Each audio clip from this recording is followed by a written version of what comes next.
Qui est pour vous Jean-Pierre Daroussin? On vous a posé la question dans la rue. D'habitude, notre concept ici, c'est celui du micro-trottrache, un micro-trottoir où on laisse les vacheries. Sauf qu'avec vous, Jean-Pierre, je crois qu'on va plutôt avoir droit à un micro-trop-chou. Jean-Pierre Daroussin, il est presque aussi beau que moi. Il a l'air assez chaleureux, assez sympathique, pas prise de tête. Acteur exceptionnel. Je trouve qu'il se révèle surtout au théâtre, mais c'est souvent le cas de certains acteurs qui ont un charisme, qui partagent avec le public. Moi, je l'avais trouvé génial. Il fait plutôt des films d'auteur, enfin des films sérieux, même s'il joue aussi dans des comédies. Oui, bien. Daroussin, je me souviens plus de son prénom. C'est pas Gérard? Non. Jean-Pierre, je baillais pour le dire. Sympatoche, ouais. Il a des petits films français hyper sympatoches. Non, sympa, moi j'aime bien. Il joue naturellement, il a beaucoup de qualités. Enfin, vraiment. Un mec sympatoche, c'est ce que je dis. Jean-Pierre, on t'aime. Continue comme ça. Alors, tout ça est très sympatoche, mais à écouter nos sympathiques auditeurs, on finirait par croire que c'est facile de jouer comme Jean-Pierre Daroussin. Vous êtes un acteur spontané, un comédien inné, Jean-Pierre Daroussin, ou bien pour réussir à jouer la simplicité, il faut contrairement à ce qu'on peut croire, beaucoup de travail en fait derrière.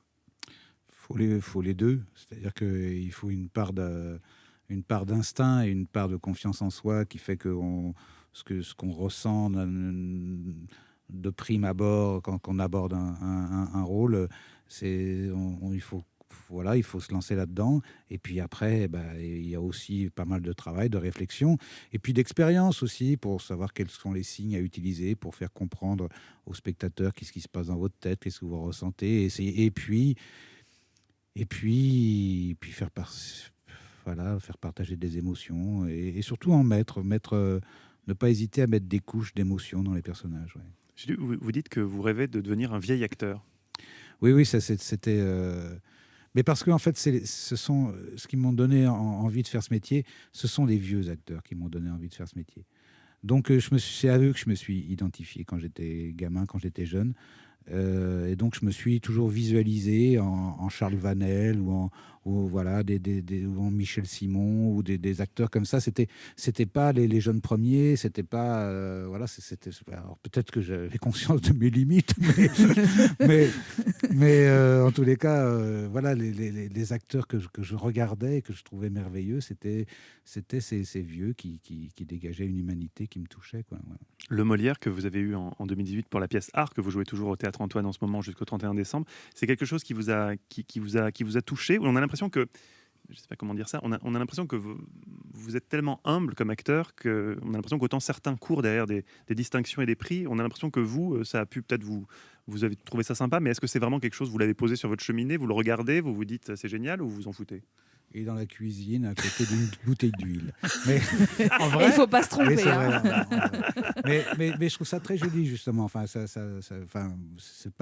c'est même à la limite peut-être un peu d'affectation. Mais non, oui, j'étais très content pendant une semaine. C'est vrai que je ne cours pas après. Ça n'a pas beaucoup de valeur pour moi d'être distingué, puisque... la distinction n'est pas quelque chose je me sens pas gratifié pour ça, quoi. Non, moi je reste dans mon travail, c'est ça qui m'intéresse. La reconnaissance, il me semble que je l'ai. Vous l'avez par le public. Voilà, vous avez entendu tout à l'heure, vous avez fait un petit sondage rapide chez les gens. Bon, voilà, j'ai pas à me plaindre de cette reconnaissance. Donc après que mes pairs salue une performance, un travail. Moi, justement, quand j'ai commencé à faire ce travail sur Art, il y a à l'intérieur de cette pièce, le personnage joue un long monologue qui est un monologue qui repose sur un peu de virtuosité. J'ai toujours été un peu réticent, moi, dans mon travail, à essayer à montrer la performance. Je n'aime pas ça. J'aime pas jouer en montrant que tiens là, regardez comme je m'en sors bien. Hein. J'aime pas trop ça. Donc j'étais un peu réticent à ça. Et puis là, je me suis dit bon, allez, pour une fois, vas-y, fais ton numéro, fais vas-y, quoi. Et ça bim, a le payé. Molière. Et bim, le Molière.